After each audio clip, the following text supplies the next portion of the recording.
Imagine this, it's 30 degrees outside, you're hanging out with your friends at the beach and you're enjoying an ice cold lemonade. Doesn't that sound great? Who doesn't enjoy an ice cold lemonade on a hot summer day? And that's exactly the reason why I added this new stock to my portfolio called Lemonade.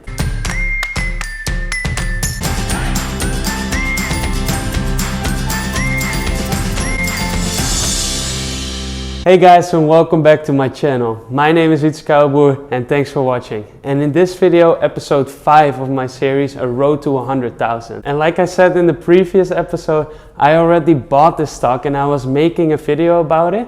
But then the market went down a bit and I really wanted to make a video about that first. But I still wanted to make a video about why I bought Lemonade and explain to you what the company does and what the potential is, but also what the risks are. So that's why I make this video today. And if you missed the previous episode, you can check it here. So if this is the first time you watch my series, A Road to 100,000, I'll explain to you what my goal is. It's my goal to get an investment portfolio of 100,000 euros in 5 years. And every month I invest 1,250 euros. And I buy different types of stocks. I buy dividend stocks, but also growth stocks. And I divide this over 2 brokers.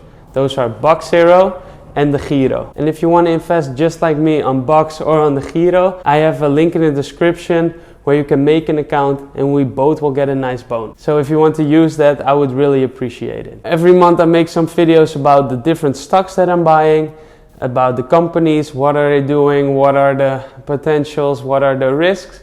And also, of course, I show my progress. So if you think that's interesting and you want to follow me on my financial journey, please don't forget to subscribe and click that notification bell. So without any further ado, let's dive into the video. So today we're gonna discuss Lemonade.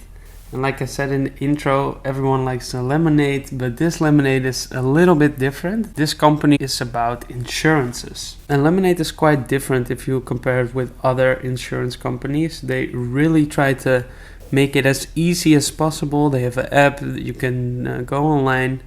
And their big USP, so to say, is that they do everything automized. So they use a lot of AI, artificial intelligence. They have chatbots. All the claims go automatically. Like they say here, zero hassle, great prices, trusted by your lender.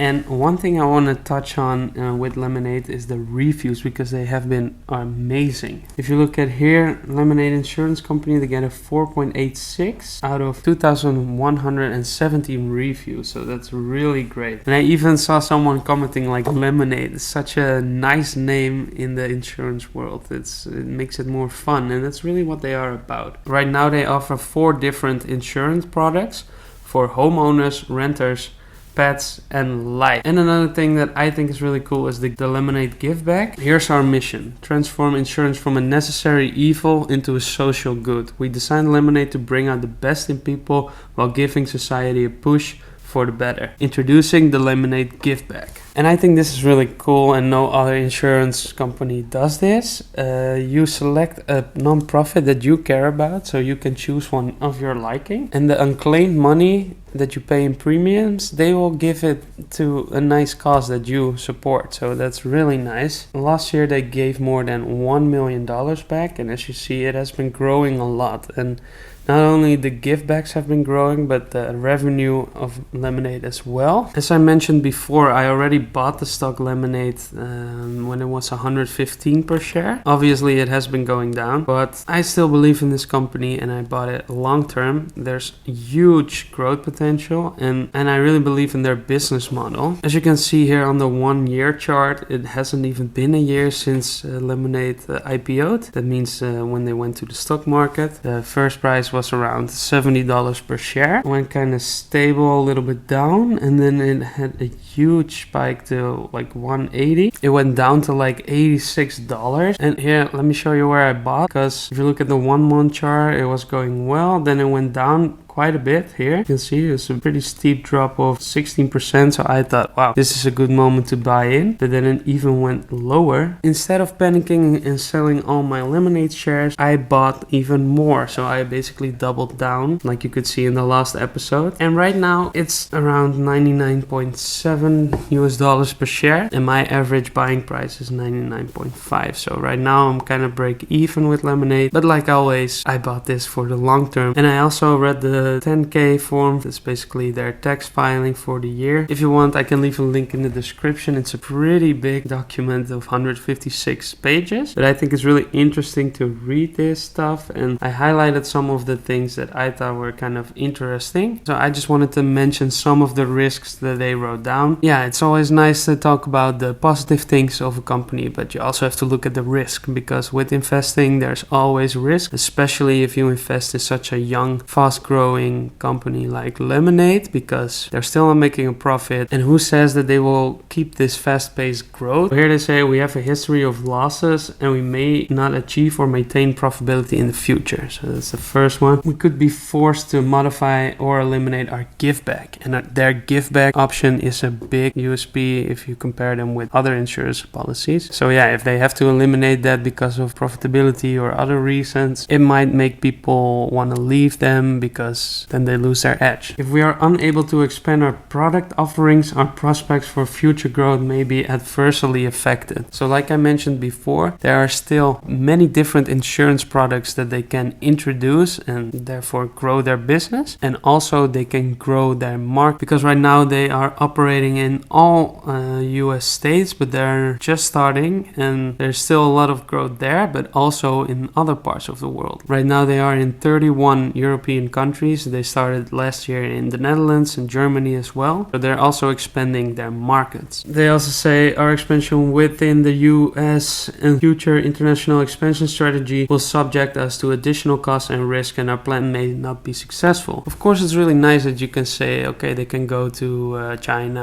or India or many different countries, but it doesn't mean that it will be successful. Different markets have different problems, different challenges, and it costs a lot of money because you have to set up office, you have to do marketing, you have to hire a legal team. It's not that easy, but that being said, there is a big market to still be conquered. To the mission and overview. Lemonade's cocktail of a delightful experience, aligned values and great prices enjoys broad appeal while over-indexing on younger and first-time buyers of insurance. So this really says it all basically for Lemonade. They have a nice experience, they have aligned their values with this target group they have, and they have good prices. And they focus on first-time buyers, like people that starts with their first insurances. And here, as you can see, revenue went from 2 million to 23 million to 67 million, 94 million. Yeah, here what I was talking about, approximately 70% of our current customers are under the age of 35, and about 90% of our customers said they were not switching from another carrier. It really highlights the target group of Lemonade. USPs, if you can say it like that: delightful experience, aligned values, and great prices. Expand to new geographies. We acquired our first customer in New York in late 2016, and within 3.5 years captured approximately 7% of the renters insurance market. If they can keep this up, that they can capture 7% of all the markets they enter within the first 3.5 years, they're gonna grow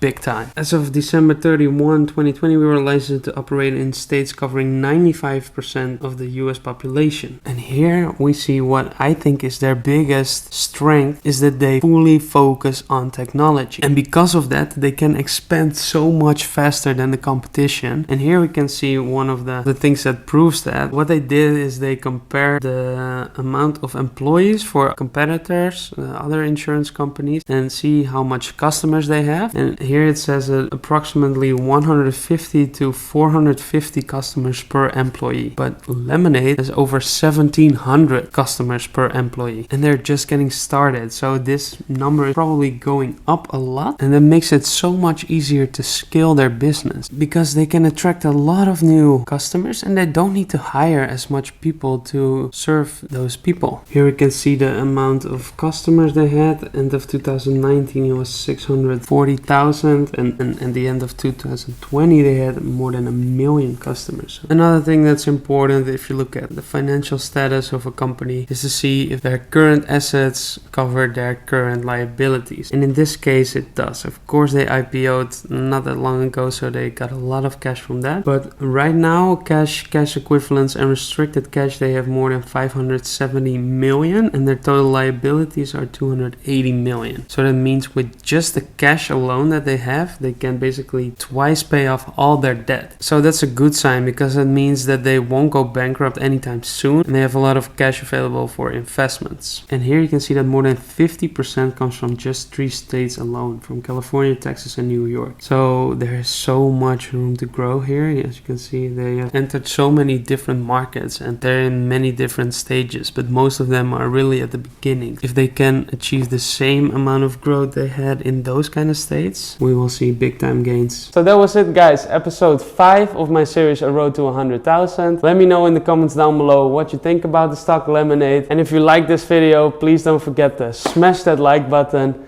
And I want to thank you for watching. I hope I see you in the next one. Have a